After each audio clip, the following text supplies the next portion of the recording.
അമ്പാടിക്കണ്ണന്റെ അവതാര കഥകൾ പറയുന്ന അഷ്ടമി രോഹിണി. ജനമനസ്സിൽ ഉണ്ണിക്കണ്ണൻ ഭക്തിയുടെയും ആഘോഷത്തിന്റെയും നെയ്ത്തിരികൾ കൊളുത്തുന്ന ദിനമാണ് ശ്രീകൃഷ്ണ ജയന്തി. ആലിലക്കണ്ണന്റെ ജന്മദിനം ആഘോഷമാക്കുവാൻ നാടെങ്ങും ഒരുങ്ങിക്കഴിഞ്ഞു. കൃഷ്ണക്ഷേത്രങ്ങൾ ദീപാലങ്കാരത്തിലും ഭക്തികോശങ്ങളിലും നിറഞ്ഞിരിക്കുന്നു. കണ്ണനെ സ്തുതിക്കുന്ന കീർത്തനങ്ങൾ മുഴങ്ങുകയാണ് എവിടെയും. ബാലഗോകുലം ഇന്ന് ബാലദിനമായി ആചരിക്കുന്നു. നാടെങ്ങും വൈകിട്ട് ശോഭായാത്രകൾ നടക്കും. ശ്രീകൃഷ്ണന്റെ ജന്മദേശമായ ഉത്തർപ്രദേശിലെ മധുരയിലും ദ്വാരകയിലും മറ്റ് ശ്രാവണ പൂർണിമയ്ക്ക് ശേഷമുള്ള അഷ്ടമിക്ക് ശ്രീകൃഷ്ണ ജയന്തി എന്ന പേര് വിളിക്കുന്നു. ചിങ്ങമാസത്തിലെ അഷ്ടമിയും രോഹിണിയും ചേർന്നതാണ് അഷ്ടമി രോഹിണി.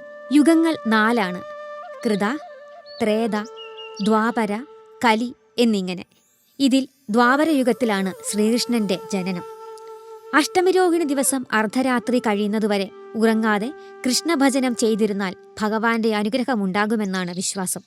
ശിവരാത്രി പോലെ അഷ്ടമിരോഹിണി ദിവസവും രാത്രി മുഴുവൻ ഉറക്കമിളച്ച് ഈശ്വരഭജനയുമായി കഴിയുന്നത് കൃഷ്ണപ്രീതിക്ക് ഉത്തമം. അർദ്ധരാത്രി പാൽപായസമുണ്ടാക്കി വീടിന്റെ പിൻഭാഗത്ത് വയ്ക്കുന്നു. ഉണ്ണിക്കണ്ണന്റെ കാലടികൾ അരിപ്പൊടി കലക്കിയ വെള്ളച്ചായത്തിൽ വീട്ടുമുറ്റം മുതൽ പായസം വച്ചിരിക്കുന്ന സ്ഥലം വരെ വരച്ചു വയ്ക്കുന്ന പതിവ് കേരളത്തിൽ പലയിടത്തും ഇപ്പോഴുമുണ്ട്. ഉണ്ണിക്കണ്ണൻ രാത്രിയിൽ വന്ന് ഈ പാൽപായസം കുടിക്കുമെന്നാണ് ഇതിനു പിന്നിലെ വിശ്വാസം. ജന്മാഷ്ടമി ആഘോഷങ്ങളിൽ പ്രധാനമാണ് ഉറിയടി. ഉണ്ണിക്കണ്ണന്റെ വേഷം കെട്ടിയ കുട്ടി ഉറിയിൽ തൂങ്ങിയാടുന്ന വെണ്ണക്കുടം ചാടിപ്പിടിക്കാൻ ശ്രമിക്കുന്നു. ഉറിയുടെ ചരട് കാഴ്ചക്കാരിൽ ഒരാൾ വലിച്ചുകൊണ്ടേയിരിക്കും.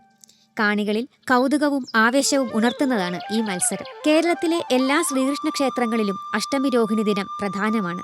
ഗുരുവായൂർ, അമ്പലപ്പുഴ, രവിപുരം, നെയ്യാറ്റിൻകര, തമ്പലക്കാട്, തൃച്ചംബരം, ഉടുപ്പി, തിരുവമ്പാടി, തിരുവല്ല ശ്രീ വല്ലഭക്ഷേത്രം, ചിന്ത്രമംഗലം, ഏവൂർ, തിരുവച്ചിറ, കുറുമ്പിലാവ്, താഴത്തെ മാമ്പുള്ളി, കൊടുന്തറ തുടങ്ങി അനേകം ശ്രീകൃഷ്ണ ക്ഷേത്രങ്ങളിൽ പ്രത്യേക ആരാധനകളോടെ ശ്രീകൃഷ്ണ ജയന്തി കൊണ്ടാടുന്നു.